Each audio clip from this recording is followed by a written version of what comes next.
Assalamualaikum warahmatullahi wabarakatuh.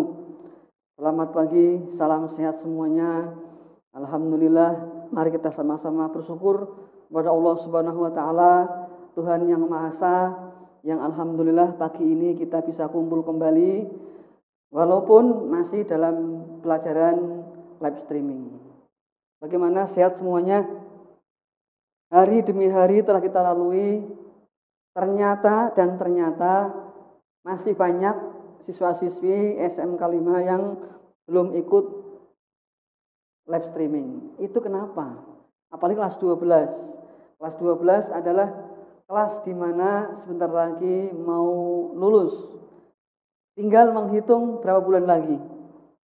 Apa yang kalian dapatkan di sekolah kalau kalian tidak ada niat dan tidak ada belajar seperti itu? Materi PPKN kelas 12 pada pagi hari ini adalah peran pers di Indonesia.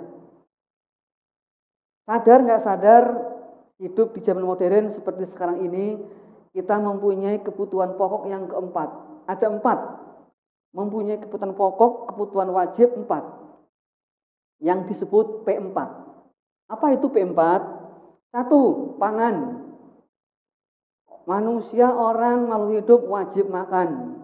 Bayangkan, kalau kalian sehari, 2 hari nggak makan, mungkin masih bisa. Tapi kalau udah seminggu, sebulan, mungkin nggak bisa.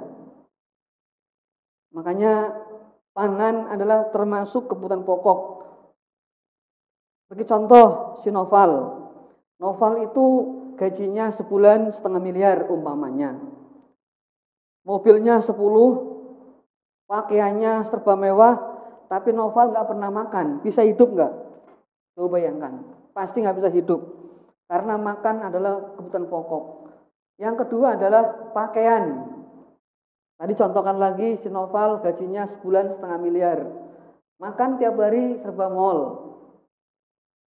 Rumahnya mewah, tapi Noval tidak punya pakaian. Sanggup nggak hidup tanpa pakaian? Karena pakaian itu utama, fungsinya adalah pokok. Bisa melindungi dari hawa dingin, hawa panas, melindungi dari aurat dan lain-lain. Makanya pakaian termasuk kebutuhan pokok. Yang ketiga adalah papan atau rumah. Bayangkan, si Noval sebulan gaji 1,5 miliar. Makan setiap hari, kelasnya kelas eksekutif di mall. Pakaiannya pakaian yang serba kelas Eropa. Tapi si Noval tidak punya rumah. Tinggalnya hanya di depan toko atau di bawah jembatan. Sanggup nggak hidup seperti itu? Mungkin nggak sanggup. Karena rumah, papan adalah kebutuhan pokok. Yang keempat adalah pers. Hidup di zaman modern saat ini, pers merupakan kebutuhan pokok. Bayangkan, bangun tidur, lihat handphone, nyari berita, itu pers. Lagi makan, bahkan ada yang lagi di jalan naik motor, bawa mobil, itu juga sambil membaca handphone berita, pers. Dimanapun berada, kita selalu membutuhkan pers, baik informasi dan lain sebagainya. Tujuan pembelajaran pada pagi hari ini adalah 1. Menjelaskan pengertian pers. Yang kedua, memahami peranan pers atau media massa bagi pembangunan masyarakat Indonesia. Pengertian pers menurut Undang-Undang Nomor 40 Tahun 1999, pers adalah lembaga sosial dan wahana komunikasi massa yang melaksanakan kegiatan jurnalistik yang meliputi mencari, memiliki, menyimpan, mengolah, menyampaikan informasi baik dalam bentuk tulisan, gambar dan suara, baik melalui media cetak maupun media elektronik. Jadi undang-undang yang mengatur tentang pers yang terbaru adalah Undang-Undang Nomor 40 Tahun 1999. Kalau Undang-Undang Pers yang lama yaitu Undang-Undang Nomor 11 Tahun 1966. Itu sudah diperbarui, yaitu Undang-Undang Nomor 40. Pers merupakan lembaga sosial dan wahana komunikasi massa. Jadi pers itu fungsinya adalah untuk semua orang, tidak memandang dia itu orang pangkat, punya jabatan, atau orang jelata, atau orang miskin, orang kota, orang kampung, baik kulit hitam putih, keriting apa lurus, semuanya boleh menggunakan pers. Karena itu wahana komunikasi massa yang berbentuk sosial. Jadi mau nonton TV, mau beli koran, mau lihat internet, itu bebas. Karena apa? Bagaimanapun itu adalah sosial. Jadi tidak ada aturan yang mengatakan, hei, orang-orang kaya yang boleh lihat TV, nggak bisa. Siapapun boleh nonton TV, yang penting dia punya TV, TV-nya nyala, udah silakan, kan begitu. Bebas. Tapi ya ingat, walaupun kita sosial bebas, tentunya harus bisa memilih media yang bagus-bagus. Karena bagaimanapun yang namanya pers itu ada baik, ada buruknya juga, kan begitu. Kita pilih-pilihlah, yang baik-baik kita ambil, yang tidak baik kita buang, seperti itu. Ibarat kalian makan pisang. Makan pisang jangan dimakan semua, tentunya kulit harus dibuang, kan begitu. Itu adalah ketentuan dari pers. Pancasila lah yang menjadi dasarnya, bahwa Pancasila adalah sebagai penyaring yang baik-baik kita ambil, yang tidak baik kita buang. Terus yang melaksanakan kegiatan jurnalistik seperti mencari. Bagi seorang wartawan atau jurnalis, itu tugasnya adalah mencari berita.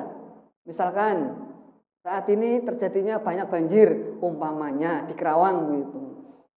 Itu sebuah lembaga harus mencari lewat mungkin wartawannya harus ke sono, langsung ke sono.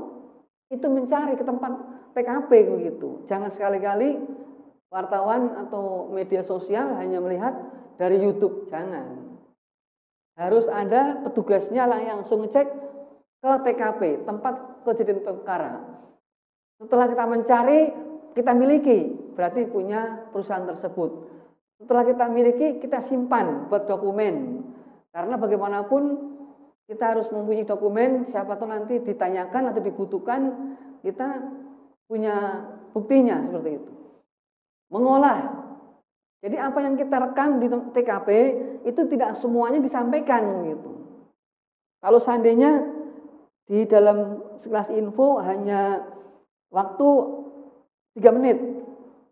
Dengan kita yang di TKP itu merekam kejadian misalkan banjir ada 2 jam. Berarti kalau nggak diolah, waduh menghabiskan waktu. Yang lain acaranya tidak kebagian waktunya. Makanya harus diolah. Yang sekiranya penting-penting kita dalam itu kita keluarkan di media pers. Menyampaikan informasi baik dalam bentuk tulisan. Jadi banyak informasi melalui tulisan, contoh koran. Itu tulisan. Majalah, tulisan. Pamflet atau baliho, itu pun tulisan, ada kan begitu. Coba nggak percaya buktikan. Di koran itu ada tulisannya. Gambar itu juga ada di dalam koran, ada gambar, mungkin gambar foto, gambar alam, gambar makhluk hidup, dan lain sebagainya. Suara, media yang ada suaranya itu adalah media elektronik, misalkan radio, itu ada suaranya. Tapi kalau berbentuk tulisan, kayak koran tidak ada suaranya. Gambar dan suara itu lebih canggih lagi.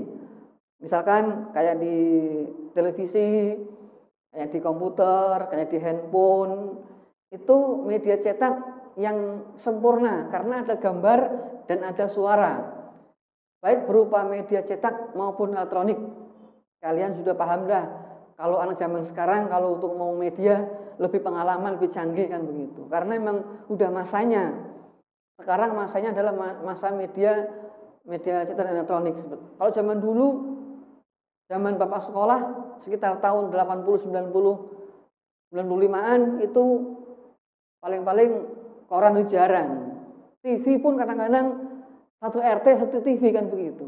Sekarang, waduh, kadang-kadang setiap kamar TV-nya ada. Yang nonton malah bosen kan begitu. Itu pengertian pers menurut Undang-Undang Nomor 40. Berikutnya adalah pengertian pers dalam arti sempit, yaitu sarana penyampaian informasi dari media cetak seperti koran, majalah, dan surat kabar. Kenapa sempit? Karena dia hanya dapat dilihat saja. Ingat ya, koran, majalah, surat kabar itu adalah pers yang hanya dilihat saja. Kalau didengarkan nggak mungkin. Karena bagaimanapun koran nggak bersuara, majalah pun nggak bersuara, kan begitu. Itu namanya pers dalam arti sempit. Silakan aja kalian cari sebanyak mungkin media pers apa yang dalam arti sempit, yang hanya dapat dibaca saja, kan begitu. Berikutnya adalah pers dalam arti luas, yaitu pers yang mencakup semua media massa, baik media cetak sampai media elektronik, misalkan televisi, video, internet, dan lain-lain. Sangat canggih zaman sekarang. Karena apa? Orang bisa melihat langsung kejadian suatu perkara. Misalkan umpamanya ada banjir di Kalimantan Selatan yang belum lama ini, ada kejadian gunung erupsi yang ada di Magelang, Jawa Tengah, ada kejadian pesawat jatuh ke laut yang belum lama, Sriwijaya Air. Itu alangkah hebatnya langsung bisa melihat langsung di lapangan, karena bisa dilihat, bisa didengar. Namanya media pers dalam arti luas. Silakan kalian cari sendiri. Yang saat ini super canggih adalah handphone. Manusia, orang bisa ngomong dari yang jarak jauh, bahkan sampai ke luar negeri, langsung berhadapan-hadapan, langsung bisa ngobrol langsung. Itu adalah media pers yang sangat canggih elektronik seperti itu. Yang berikutnya adalah fungsi pers. Satu, fungsi pers adalah sebagai media informasi. Artinya bahwa pers nasional memiliki kebebasan untuk mencari serta menyampaikan informasi yang valid kepada masyarakat. Jadi banyak saat ini ada media informasi berita yang hoax gitu ya, artinya tidak benar begitu. Tapi media pers adalah yang valid. Contohnya banjir di Kerawang itu benar, tidak bohong. Terus ada kejadian mungkin tanah longsor di Kebumen, itu benar kan begitu. Makanya kalian harus bisa memilih-memilih media pers mana yang dianggapnya kalian yakin, kan begitu. Jadi kalian tahu saat ini di Indonesia lebih dari 1 juta orang kena virus COVID. Dari mana? Apa kalian ngecek setiap orang? Enggak. Dari mana tahu? Dari media massa informasi. Makanya kalian mau mencari informasi apapun, sebanyak apapun, bisa dilihat melalui media pers. Fungsi yang berikutnya adalah media pendidikan. Artinya bahwa pers nasional merupakan sarana pendidikan bagi masyarakat untuk menambah ilmu pengetahuan. Kalian bisa melihat contoh Presiden Amerika Serikat yang kemarin namanya sekarang lebih Biden, itu dari mana tahu? Dari media pers, dari televisi. Kalian bisa melihat jamaah haji berjuta-juta di Arab Saudi, dari mana kamu tahu? Dari media pers. Saat ini banyak televisi-televisi yang masih mengandung pendidikan, contoh On the Spot, itu banyak pengetahuannya. Berita-berita itu banyak pengetahuannya. Makanya tontonlah TV, tontonlah media pers yang sekiranya mengandung pendidikan, karena bagaimanapun kalian bisa menambah pengetahuan. Contoh, contoh lagi. Kalian tahu Menteri Sosial yang saat ini adalah Ibu Tri Risma hari ini. Dari mana tahu? Dari media TV, kan begitu. Berarti media TV adalah media yang mengandung pendidikan. Yang berikutnya adalah sarana hiburan. Artinya bahwa pers nasional merupakan media massa sebagai rekreasi yang senang bola, hobi bola. Nanti malam pertandingan MU lawan Barcelona misalkan. Kalian nggak perlu datang ke Inggris, jauh-jauh ke Inggris, banyak biayanya, banyak waktu dan lain-lain. Cukup di televisi, kalian bisa melihat langsung live pertandingan sepak bola Barcelona melawan MU misalkan seperti itu. Ada yang suka hiburan, Dangdut Akademi Indosiar. Saat ini kalau Anda dangdut kan nggak boleh nonton di TV, cukup nonton Indosiar, ada Dangdut Akademi, hiburan. Kalian bisa joget di rumah, kan begitu. Terus ada media yang sekiranya menghibur, contoh Facebooker. Kalian di rumah bisa ketawa-ketawa, bisa refreshing. Itu namanya media massa untuk hiburan, bisa. Terus fungsi pers yang berikutnya adalah sebagai kontrol sosial. Hati-hati, pakai R. Artinya bahwa pers nasional sebagai lembaga sosial melaksanakan kontrol sosial untuk mencegah terjadinya penyalahgunaan kekuasaan. Bayangkan, saat ini para orang yang punya kekuasaan, pejabat itu harus hati-hati. Langkahmu, tindakanmu kalau sedikit salah pasti akan diberitakan kepada media massa. Kalau zaman dulu enggak. Bahkan saat ini banyak pengadilan sidang pengadilan live langsung bisa. Sidang DPR live langsung bisa. Itu untuk mengontrol bagaimana kinerja DPR, bagaimana kinerja wakil rakyat seperti itu. Bagaimana kinerja pemimpin-pemimpin dari presiden, dari gubernur, wali kota, bupati, camat, lurah, kades dan lain-lain. Itu bisa. Kalian sering mendengar berita anggota DPR misalkan korupsi. Dari mana tahu? Apa kamu langsung ngecek ke Senayan? Enggak. Dari mana tahu? Dari media sosial. Ya kita TV lah, punya TV, terus di YouTube dan lain-lain. Tapi harus benar-benar kita pilih, jangan asal-asalan. Terus yang berikutnya adalah lembaga ekonomi. Artinya bahwa pers di Indonesia dikelola dengan prinsip-prinsip ekonomi untuk meningkatkan kesejahteraan para insan pers. Di TV iklan misalkan, itu berapa biayanya untuk membayar iklan. Terus aktor-aktor yang dalam iklan itu dibayar kan begitu. TV swasta tanpa iklan mungkin nggak bisa berjalan karena semua itu dari iklan. Kayak koran juga sama, iklannya ada kan begitu. Di koran itu banyak iklan rumah, iklan jual mobil dan lain-lain. Makanya lembaga ekonomi adalah termasuk fungsi pers. Bayangkan setiap iklan tayang itu berapa biayanya untuk menggaji karyawan dan kru-kru seluruh media pers tersebut kan begitu.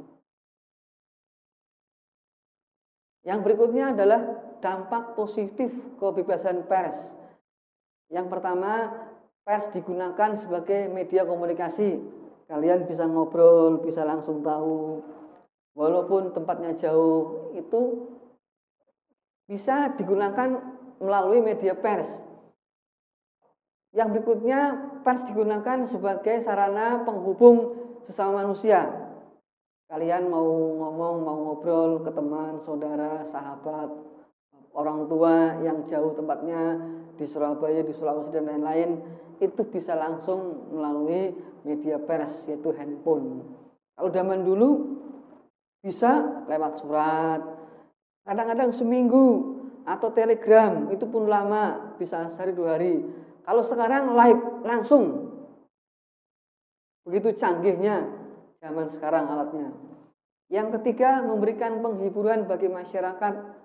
Banyak orang-orang yang bete karena mungkin di rumah sepi, tapi ada TV jadi terhibur, ada handphone jadi terhibur, dia bisa melihat berita dari mana-mana seperti itu.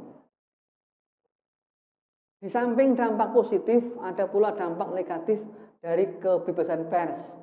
Yang pertama, akan menimbulkan ketegangan dalam masyarakat. Jadi kalau ada berita, misalkan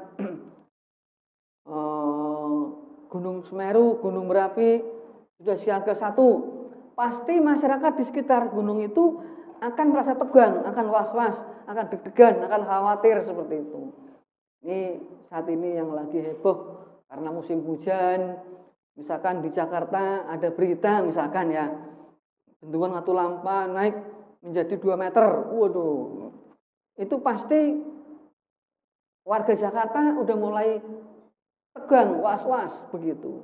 Mudah-mudahan sih jangan sampailah, kita sama-sama doa seperti itu. Itu hanya contoh saja.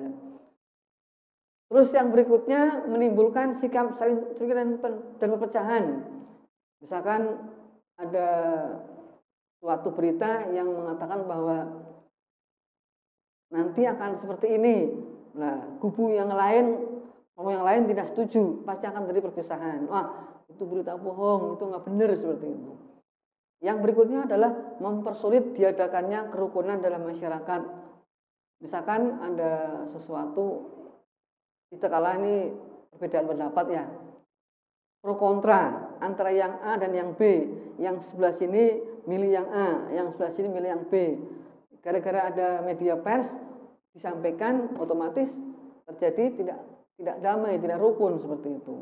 Makanya kita sama-sama teliti, kita sama-sama kaji, jangan sampai media pers itu disalahgunakan. Kita ambil yang baik-baiknya, kita ambil yang tidak baiknya.